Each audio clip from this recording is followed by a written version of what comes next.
Hello students, welcome to Pattarkalli English Academy and Panshankari English Academy. Today we are going to study to a pair of Sarah Cranes, a poem for 10th students. First the poem, next it's a short summary in English and it's a short summary in Kannada, then a detailed summary in English, detailed summary in Kannada, line by line explanation, then figures of speech, etc. etc. Okay.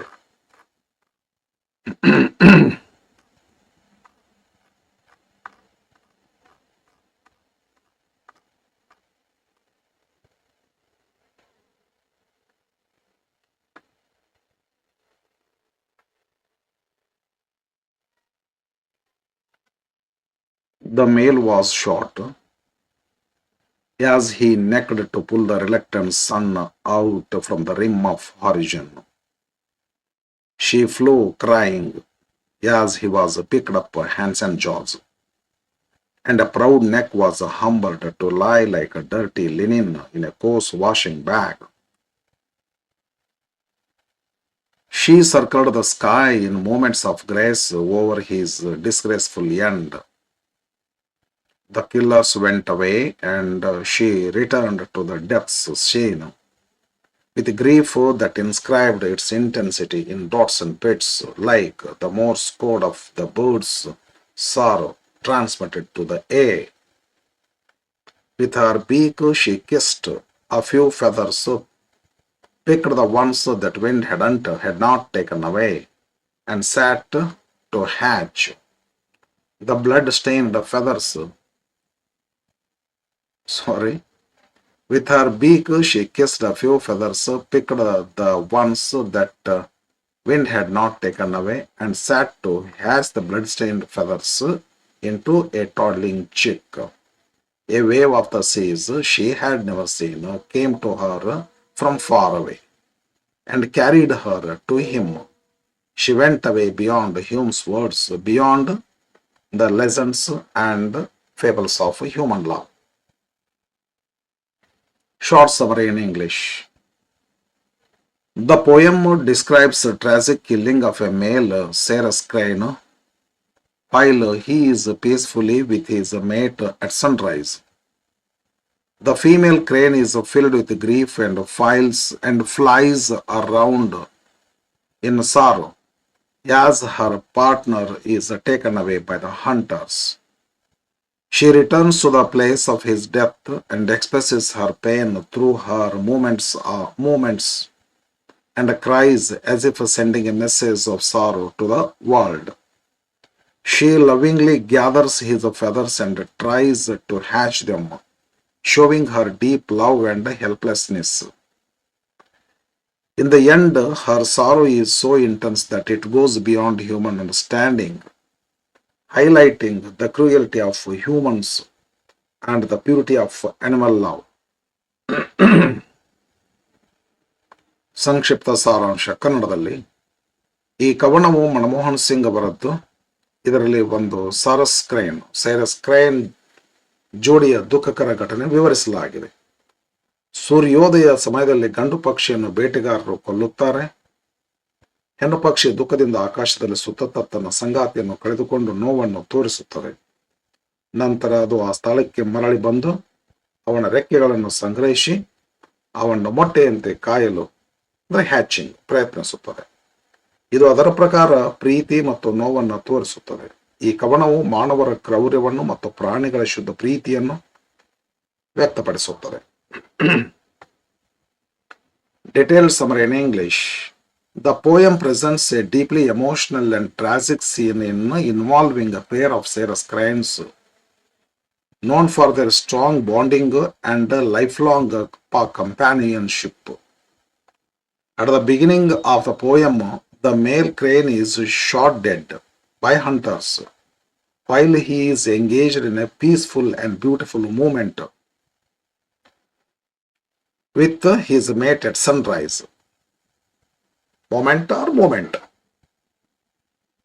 The imagery of the crane necking as if pulling the sun from the rim of horizon highlights the harmony between nature and the birds, which is suddenly shattered by violence. After the male crane is killed, his body is treated disrespectfully by the hunters. His proud neck, once held high, is now lifeless and compared to dirty linen being stuffed into a coarse bag. This companion shows not only the physical destruction of the bird, but also the cruelty and insensitivity of humans. The female crane is overwhelmed with grief. She flies around in circles in the sky, expressing her sorrow through graceful yet painful movements. Her circling above the place where her partner died reflects both her love and her helplessness. Once the hunters leave, she returns to the scene of death and mourns deeply.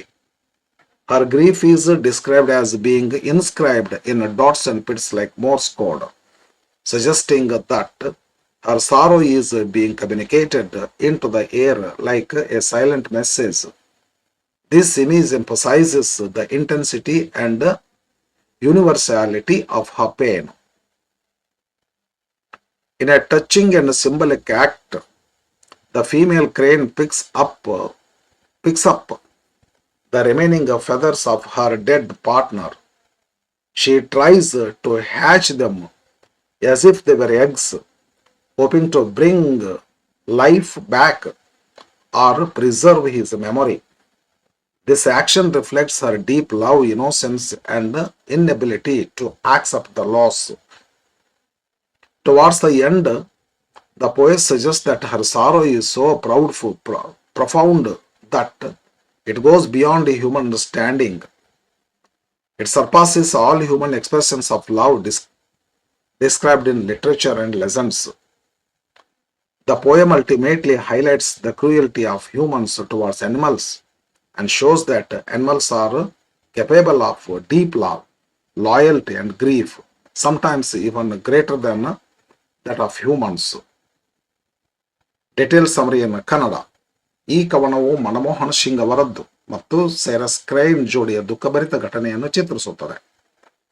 ಸೇರಸ್ ಕ್ರೇನ್ಗಳು ಜೀವನ ಪೂರ್ತಿ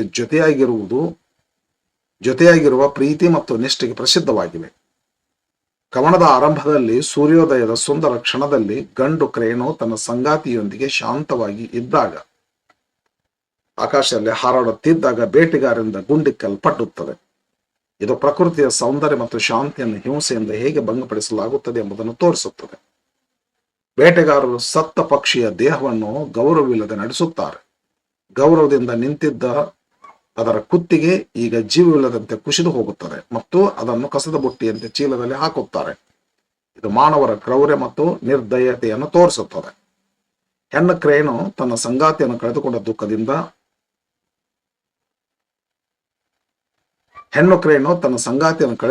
ದುಃಖದಿಂದ ತುಂಬಿಬಿಡುತ್ತದೆ. ಅದು ಆಕಾಶದಲ್ಲಿ ಸುತ್ತುತ್ತಾ ತನ್ನ ನೋವನ್ನು ವ್ಯಕ್ತಪಡಿಸುತ್ತದೆ. ಅದರ ಚಲನೆಯಲ್ಲಿ ಸೌಂದರ್ಯ ಇದ್ದರೂ ಅದರೊಳಗೆ ಆಳವಾದ ದುಃಖವಿದೆ. ಬೇಟೆಗಾರರು ಹೋದ ನಂತರ ಅದು ಮತ್ತೆ ಆ ಸ್ಥಳಕ್ಕೆ ಮರಳಿ ಬಂದು ತನ್ನ ಸಂಗಾತಿಗಾಗಿ ದುಃಖಿಸುತ್ತದೆ. ಕವಿಯು ಅದರ ದುಃಖವನ್ನು ಮೋರ್ಸ್ ಕೋಡ್ ಹಾಗೆ ಗಾಳಿಯಲ್ಲಿ ಹರಡುವ ಸಂದೇಶವಾಗಿ ಚಿತ್ರಿಸಿದ್ದಾನೆ. ಇದು ಅದರ ನೋವಿನ ತೀವ್ರತೆಯನ್ನು ತೋರಿಸುತ್ತದೆ. ಅತ್ಯಂತ ಸ್ಪರ್ಶಕವಾದ ಭಾಗದಲ್ಲಿ ಹೆಣ್ಣು ಕ್ರೇನು ತನ್ನ ಸಂಗಾತಿಯಲ್ಲಿ ಉಳಿದಿರುವ ರೆಕ್ಕೆಗಳನ್ನು ಸಂಗ್ರಹಿಸಿ ಅದನ್ನು ಮೊಟ್ಟೆಯಂತೆ ಕಾವು ಕೊಡಲು ಹ್ಯಾಚಿಂಗ್ ಮಾಡಲು ಪ್ರಯತ್ನಿಸುತ್ತದೆ. ಇದು ಅದರ ಅಪಾರ ಪ್ರೀತಿ, ನಿರಾಶೆ ಮತ್ತು ಕಳೆದುಕೊಂಡ ಸಂಗಾತಿಯನ್ನು ಮರಳಿ ಪಡೆಯಬೇಕೆಂಬ ಆಶೆಯನ್ನು ತೋರಿಸುತ್ತದೆ. ಕೊನೆಯಲ್ಲಿ ಅದರ ದುಃಖ ಮಾನವರ ಅರ್ಥಕ್ಕೆ ಮೀರಿದೆ ಎಂದು ಕವಿ ಹೇಳುತ್ತಾನೆ. ಮಾನವರ ಕಥೆಗಳು ಮತ್ತು ಪೌರಾಣಿಕ ಪ್ರೇಮಕ್ಕಿಂತಲೂ ಈ ಪಕ್ಷಿಯ ಪ್ರೀತಿ ಮತ್ತು ನೋವು ಹೆಚ್ಚಿನದು. ಈ ಕವನವು ಮಾನವರ ಕ್ರೌರ್ಯವನ್ನು ತೋರಿಸಿ ಪ್ರಾಣಿಗಳ ಪ್ರೀತಿ ಮತ್ತು ನಿಷ್ಠೆಯ ಮಹತ್ವವನ್ನು ಹೇಳುತ್ತದೆ. Line by line explanation of the poem. The male was shot. The male crane is suddenly killed by the hunters. ಗಂಡು ಕ್ರೇನು ಇದನ್ನ ಬೇಟೆಗಾರರು ಗುಂಡಿಕ್ಕಿ ಕೊಲ್ಲುತ್ತಾರೆ. As he necked, He was affectionately moving his neck with his mate. ಅವನು ತನ್ನ ಸಂಗಾತಿಯೊಂದಿಗೆ ಪ್ರೀತಿಯಿಂದ ಕುತ್ತಿಗೆಯನ್ನು ಚಲಿಸುತ್ತಿದ್ದನು. ಕುತ್ತಿಗೆ stretch ಮಾಡಿ ಮುಂದಕ್ಕೆ ಎರಡು ಪಕ್ಷಿಗಳು ಜೋಡಿಯಾಗಿ ಹಾರ್ತಾ ಹೊರಟಿದ್ದು. To pull the reluctant sun out. It looks like he is gently bringing out the rising sun.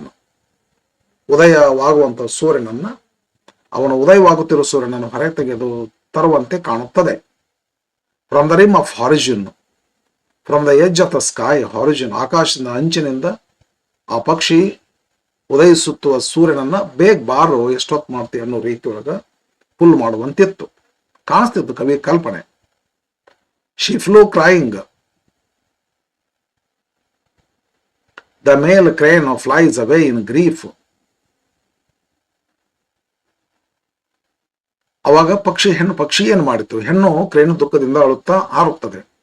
As he was picked up hands and jaws, hunters picked up the male bird's body roughly. ಬೇಟೆಗಾರರು ಆ ಗಂಡು crane ಪಕ್ಷಿಯ ದೇಹವನ್ನು ಕಠಿಣವಾಗಿ ಎತ್ತಿಕೊಳ್ಳುತ್ತಾರೆ, ಕ್ರೌರ್ಯದಿಂದ ಎತ್ತಿಕೊಳ್ಳುತ್ತಾರೆ. And a proud neck was humbled. His once a proud neck is now lifeless and bent.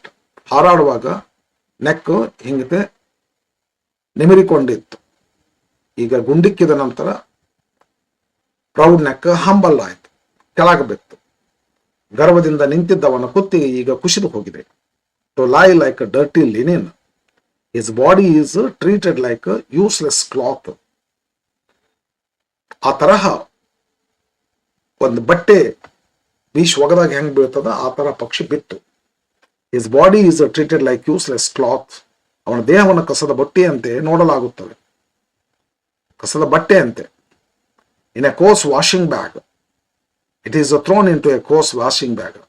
ಒಂದು ಬಟ್ಟೆಯನ್ನ ಕಳಚಿ ಬಟ್ಟೆ ತೊಳಿ ಒಂದು ಬ್ಯಾಗ್ನೊಳಗೆ ಬೀಚ್ ಒಗದಾಗ ಅದು ಹೇಗೆ ಬೀಳ್ತೈತಿ ಹಾಗ ಆ ಪಕ್ಷಿ ಅವರ ಜೋಳಿಗೆಯಲ್ಲಿ, ಅವರ ಚೀಲದಲ್ಲಿ ಬಿತ್ತು. ಅವನನ್ನು ಒರಟಾದ ಚೀಲದಲ್ಲಿ ಹಾಕಲಾಗುತ್ತದೆ. She circle the sky, the female flies in circles. ಮ್ಯಾಗ ಪಕ್ಷಿ, ಕೆಳಗ ಗಂಡು ಪಕ್ಷಿ ಸತ್ತದ ಮೇಲೆ ಹೆಣ್ಣು ಪಕ್ಷಿ ಮೇಲೆ ಆಕಾಶದಿಂದ ತನ್ನ ದುಃಖವನ್ನು ತೋರಿಸ್ತಾ ಸುತ್ತುತ್ತದೆ. The female flies in circles. ಹೆಣ್ಣು ಪಕ್ಷಿ ಆಕಾಶದಲ್ಲಿ ಸುತ್ತುತ್ತಾಳೆ. ಇನ್ ಮೂಮೆಂಟ್ಸ್ ಆಫ್ ಗ್ರೇಸ್, ಸುತ್ತುವಾಗ ಆರ್ ಮೂಮೆಂಟ್ಸ್ ಆರ್ ಗ್ರೇಸ್ಫುಲ್. ಅವಳ ಚಲನೆಗಳು ಬಹಳ ಸುಂದರವಾಗಿ ಕಾಣಿಸ್ತಾವ. ನೋಡೋವರಿಗೆ ಸುಂದರ ಇರ್ತೈತಿ, ಬಟ್ ಒಳಗೆ ದುಃಖ ಐತಿ, ಅದು ಕಾಣೋದಿಲ್ಲ. Over his disgraceful end she flies over the place where he dead.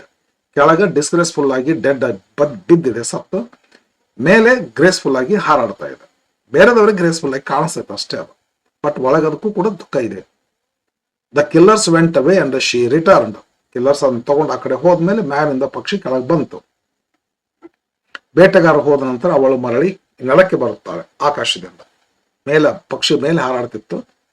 ಪಕ್ಷಿಯನ್ನು ಗಂಡು ಪಕ್ಷಿ ತಗೊಂಡು ಹೋದ ನಂತರ ಅದು ಏನು ಪುಚ್ಚ ಅದೆಲ್ಲ ಫೆದರ್ಸ್ ಎಲ್ಲ ಬ್ಲಡ್ ಸ್ಟೈನ್ ಫೆದರ್ಸ್ ಬಿದ್ದಿರ್ತವಲ್ಲ ನೆಲದ ಜಾಗಕ್ಕೆ, ಮೇಲಿನಿಂದ ಪಕ್ಷಿ ಕೆಳಗೆ ಬಂತು. To the death's scene she return to the place where he died. ಅವಳು ಅವನ ಸಾವು ಸಂಭವಿಸಿದ ಸ್ಥಳಕ್ಕೆ ಮೇಲಿನಿಂದ ಕೆಳಗೆ ಬರುತ್ತಾಳೆ ಹಾರುತ್ತಾ. With grief that inscribe its intensity. ಬರಬೇಕಾದ್ರೆ ಸುಮ್ಮನೆ ಬರ್ತಿರ್ಲಿಲ್ಲ. Her sorrow is very deep and powerful. ಅವಳ ದುಃಖ ಬಹಳ ಇಂಟೆನ್ಸ್ ಆಗಿ ತೀವ್ರತೆಯನ್ನು ಒಳಗೊಂಡಿತ್ತು. ಅವಳ ದುಃಖ ತುಂಬಾ ಆಳವಾಗಿತ್ತು, ತೀವ್ರತೆಯನ್ನು ಒಳಗೊಂಡಿತ್ತು. ಇನ್ ಡಾಟ್ಸ್ ಅಂಡ್ ಪಿಟ್ಸ್, ಮೇಲಿನಿಂದ ಕೆಳಗೆ ಬರಬೇಕಾದ್ರೆ ಚೀರ್ತಾ ಇತ್ತು, ಶಾರ್ಟ್ ಅಂಡ್ ಲಾಂಗ್ ಸೌಂಡ್ನಲ್ಲಿ. Her moments leave marks like dots. ಟಕ್ ಟಕ್ ಟಕ್ ಟಕ್ ಅಂತ ಸಣ್ಣ ದೊಡ್ಡ ಚೀರ್ತಾ ಡಾಟ್ಸ್ ಅಂಡ್ ಪಿಟ್ಸ್. ಪಿಟ್ಸ್ ಅಂದ್ರೆ ಸಣ್ಣ ಚೀರೋದು, ಡಾಟ್ಸ್ ಅಂದ್ರೆ ಹಿಂಗ ಅಗಲ ಉದ್ದ ಚೀರೋದು. ಆ ತರಹ ಡಾಟ್ಸ್ ಪಿಟ್ಸ್ ಹಿಂಗತೆ ಚೀರ್ತಾ ಮೇಲಿಂದ ಕೆಳಗೆ ಪಕ್ಷಿ, ಹೆಣ್ಣು ಪಕ್ಷಿ ಗಂಡು ಪಕ್ಷಿ ಸತ್ತು ಬಿದ್ದ ಸ್ಥಳಕ್ಕೆ ಬರ್ತದೆ. Like the Morse code of birds sorrow. Birds ದುಃಖದಿಂದ ಹೆಂಗ್ ಕೂಗ್ತಿತ್ತು ಅಂದ್ರೆ, ಈಗ ಹಳೆ ಕಾಲದೊಳಗೆ ಇತ್ತು ಟೆಲಿಗ್ರಾಮ್ ಅಂತ ಇತ್ತು. ಟೆಲಿಗ್ರಾಮ್ ಮಾಡ್ಬೇಕಾದ್ರೆ ಟಕ್ ಟಕ್ ಟಕ್ ಟಕ್ ಟಕ್ ಟಕ್ ಟಕ್ ಟಕ್ ಟಕ್ ಟಕ್ ಟಕ್ ಅಂತ ಮಾಡ್ತಿದ್ರು. ಅದು ಮೋರ್ಸ್ ಕಂಡಿಡ್ತಿರ್ತಕ್ಕಂಥದ್ದು ಇಂಟ್ರೊಡಕ್ಷನ್ ಅದು ಪೋಯಮ್ ಮುಗಿದ ನಂತರ ಕೊಟ್ಟ ನೋಡ್ರಿ, ಅಲ್ಲೇ ನೀವು ನೋಡ್ಬೋದು ಇದನ್ನ ಮೋರ್ಸ್ ಕೋಡ್ ಅನ್ನು ಅದಕ್ಕೆಲ್ಲ ಡಿಟೇಲ್ ಇನ್ಫಾರ್ಮೇಶನ್ ಕೊಟ್ಟಾರ ಅಲ್ಲಿ ನೋಡ್ರಿ. Our grief is like a coded message. Coded message ಅಂದ್ರೆ ಟೆಲಿಗ್ರಾಮ್ ಹಳೆ ಕಾಲದಲ್ಲಿ ಇತ್ತು, ಟಕ್ ಟಕ್ ಟಕ್ ಟಕ್ ಟಕ್ ಟಕ್ ಟಕ್ ಟಕ್ ಟಕ್ ಅಂತ ಕಳಿಸ್ತಿದ್ರು. ಆ ತರ ಈ ಪಕ್ಷಿ ಶಾರ್ಟ್ ಅಂಡ್ ಲಾಂಗ್ ಸೌಂಡ್ಸ್ ಮಾಡ್ತಾ ಕೆಳಗೆ ಬರ್ತದೆ. ಟ್ರಾನ್ಸ್ಮಿಟೆಡ್ ಟು ದ ಏರ್, ಅದು ಮಾಡ್ತಕ್ಕಂಥ ಸಂದೇಶ ದುಃಖ ಮೇಲೆ ಆಕಾಶದಲ್ಲಿ ಹೋಯಿತು. Her pain spreads through the air, ಅವಳ ನೋವು ಗಾಳಿಯಲ್ಲಿ ಹರಡುತ್ತದೆ.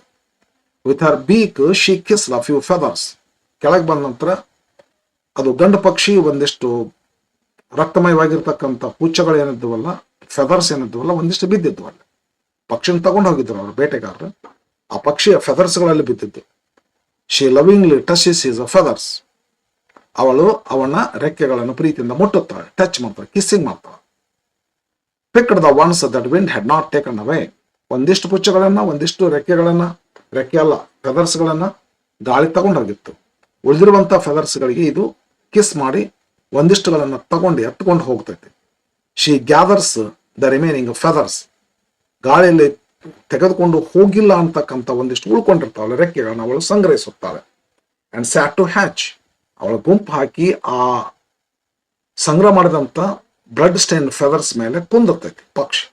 C sits as if to hatch the eggs, ಈಗ ಕೋಳೆಗಳು ಕಾವು ಕುಂದಿರ್ದಂತಾರೆ, ತಟ್ಟೆಗಳ ಮೇಲೆ ಕುಂದಿರ್ತವೆ 2-3 ದಿನಗಳವರೆಗೆ, ಆಮೇಲೆ ಅದು ಕ್ರ್ಯಾಕ್ ಆಗಿ ಬರೀ ಹೊರಗೆ ಬರ್ತದೆ, ಅದಕ್ಕೆ ಹ್ಯಾಚಿಂಗ್ ಅಂತ ಕರೀತಾರೆ. ಅಲ್ಲ, ಎಗ್ಸ್ ಮೇಲೆ ಕುಂತ್ರ ಓಕೆ, ಫೆದರ್ಸ್ ಮೇಲೆ ಕುಂತ್ರ ಅಂದ್ರ ಕುಂದಿರ್ತೈತಿ ನಾವು ಹುಚ್ಚುತನದೊಳಗ್ರಿ, ತನ್ನ ಸೆನ್ಸ್ ಕಳ್ಕೊಂಡ್ಬಿಟ್ಟೆ, ಅದು ಅತ್ಯಂತ ಪ್ರೀತಿ ಒಳಗ ತಾನೇನ್ ಮಾಡ್ಲಿಕ್ಕೆ ಹತ್ತಿದ್ದನ್ನು ಕಳ್ಕೊಂಡ್ಬಿಟ್ಟು ಪುಚ್ಚಗಳ ಮೇಲೆ ಕುಂತು ಪುಚ್ಚಗಳಿಂದ ಬರೀ ತರುವ ಪ್ರಯತ್ನ ಮಾಡ್ಲಿಕ್ಕೆ ಹುಚ್ಚುತನ. ಅಷ್ಟು ತನ್ನನ್ನು ತಾನು ಮಾನಸಿಕ ಸ್ವಾಸ್ಥ್ಯವನ್ನು ಕಳೆದುಕೊಂಡು ಬಿಟ್ಟಿದೆ. ಹುಚ್ಚುತನ ಮಾಡ್ಲಿಕ್ಕೆ ಪ್ರೀತಿ ಲಾಸ್ ಆದದ್ದಕ್ಕಾಗಿ. And sat to hatch, she sits as if to hatch the eggs, ಅವಳ ಮೊಟ್ಟೆ ತಾವಿಗೆ ಕೂಡುವಂತೆ ಆ ಫೆದರ್ಸ್ಗಳ ಮೇಲೆ ಕೂಡ್ತಾಳ ಆ ಹೆಣ್ಣು ಪಕ್ಷಿ. ದ ಬ್ಲಡ್ ಸ್ಟೈನ್ ಫೆದರ್ಸ್, ಅವು ಬ್ಲಡ್ ಸ್ಟೈನ್ ಫೆದರ್ ಮೇಲೆ ಕೂಡ್ತಾವ. The blood stains feathers with blood, ರಕ್ತದಿಂದ ಕಲೆಯಾಗಿರ್ತಕ್ಕಂಥ ರೆಕ್ಕೆಗಳ ಮೇಲೆ ಕುಂತು ಹ್ಯಾಚಿಂಗ್ ಮಾಡೋ ಪ್ರಯತ್ನ ಮಾಡ್ತೈತಿ. ಇಂಟು ಟಾಡ್ಲಿಂಗ್ ಚಿಕ್, ಆ ಫೆದರ್ಸ್ಗಳು ಏನಾಗಬೇಕು, ಚಿಕ್ಕ ಆಗ್ಬೇಕು, ಕೋಳಿ ಮರಿಗಳಾಗಿ ಕನ್ವರ್ಟ್ ಆಗ್ಬೇಕು, ಹ್ಯಾಚಿಂಗ್ ಮಾಡ್ಬೇಕಂತ ಕುಂದಿರ್ತದೆ. ಸಾಧ್ಯ ಇಲ್ಲದ ಕೆಲಸದ ಇಂಪಾಸಿಬಲ್ ಥಿಂಗ್ ಅದು. She hopes to bring life from them, ಆ ಫೆದರ್ಸ್ದಿಂದ ಜೀವವು ಹೊಂದಿರತಕ್ಕಂಥ ಕೋಳಿ ಮರಿಗಳನ್ನು ಮಾಡಬೇಕು. ಕೋಳಿ ಮರಿಗಳಂದ್ರೆ ಅದು ಕ್ರೈನ್ ಮರಿಗಳನ್ನು ಮಾಡಿಸ್ಬೇಕು ಅಂಥೇಳಿ, ಅವುಗಳಿಂದ ಮಗು ಪಕ್ಷಿ ಹುಟ್ಟುತ್ತದೆ ಎಂದು ಹುಚ್ಚುತನದ ಪ್ರೀತಿ ಅದರಿ. ಅಷ್ಟೊತ್ತಿಗೆ ಏನಾಗ್ತತಿ, ಹಿಂಗೆಲ್ಲ ಹುಚ್ಚುತನ ಫೆದರ್ಸ್ ಮೇಲೆ ಕೂತ್ಕೊಂಡು ಕೋಳಿ ತತ್ತಿ ಮೇಲೆ ಕುಂತು ಮರಿ ಹಾಕ್ಸೋ ಪ್ರಯತ್ನ ಮಾಡುವ ರೀತಿಯೊಳಗ ಇದು ಫೆದರ್ಸ್ ಮೇಲೆ ಕೂತ್ಕೊಂಡು ಮರಿ ತರುವ ಪ್ರೀತಿ ಮಾಡ್ಲಿಕ್ಕೆ ಹತ್ತೈತಿ. ಟಾಡ್ಲಿಂಗ್ ಚಿಕ್ ಅಂದ್ರ ಬಿದ್ಕೊಂತ ಎದ್ಕೊಂತ ಅಡ್ಡಾಡ್ತಕ್ಕಂಥ ಮರಿಗಳು, ಚಿಕ್ ಅಂದ್ರ ಮರಿಗಳು. ಫೆದರ್ಸ್ ಇಂದ ಹುಟ್ಟಿಸ್ಬೇಕಂತ ಪ್ರಯತ್ನ ಮಾಡ್ತದೆ ಹುಚ್ಚುತನ. ಅಷ್ಟೊತ್ತಿಗೆ a wave of the seas she had never seen, ಆ ಪಕ್ಷಿ ಎಂದೂ ನೋಡ್ಲಾರ್ದಂತಹ ಒಂದು ತರಂಗ ದೂರದಿಂದ, a powerful force or emotion comes to her, wave ಅಲ್ಲಿಂದ ಎಂದೂ ಅಷ್ಟು ಎತ್ತರವಾಗಿರ್ತಕ್ಕಂಥ ವೇವ್, ಬೇರೆ ಏನೂ ಅಲ್ಲದು, ಯಮ ಅದು, ಡೆಪ್ತ್ ಅದು, ಸೀದಾ ಈ ಪಕ್ಷಿಗೆ ಬರ್ತತಿ. ಹೆಣ್ಣು ಪಕ್ಷಿ came to her from far away, ದೂರದಿಂದ ಬರೋಬ್ಬರಿ ಇದ ಪಕ್ಷಿಗೆ ಬಂದ್ಬಿಡ್ತತಿ. ಆಮೇಲೆ and carries her to him, ಹಿಂಗಿಂದ ದೂರಿಂದ ಬರ್ತೈತಿ, ಆ ಪಕ್ಷಿನ ತಗೊಂತೈತಿ, ಸಮುದ್ರದೊಳಗೆ ಮುಗಿ ಹೋಗಿಬಿಡ್ತೈತಿ. ಏನಿದ್ರ ಅರ್ಥ, ಆ ಪಕ್ಷಿ ಹೋಗಿ, ನಾವು ಒಂದು ಫಿಲಾಸಫಿ ಹೇಳುವಂತೆ ಸತ್ತ ನಂತರ ಇನ್ನೊಂದು ಲೋಕಕ್ಕೆ ಹೋಗುತ್ತವೆ. ಹಂಗ ಈ ಗಂಡು ಪಕ್ಷಿ ಸತ್ತು ಹೋದಂತ ಲೋಕಕ್ಕೆ ಹೆಣ್ಣು ಪಕ್ಷಿನ ಆ ವೇವ್ ಐತಲ್ಲ ತಗೊಂಡು ಹೋಗಿಬಿಡ್ತೈತಿ.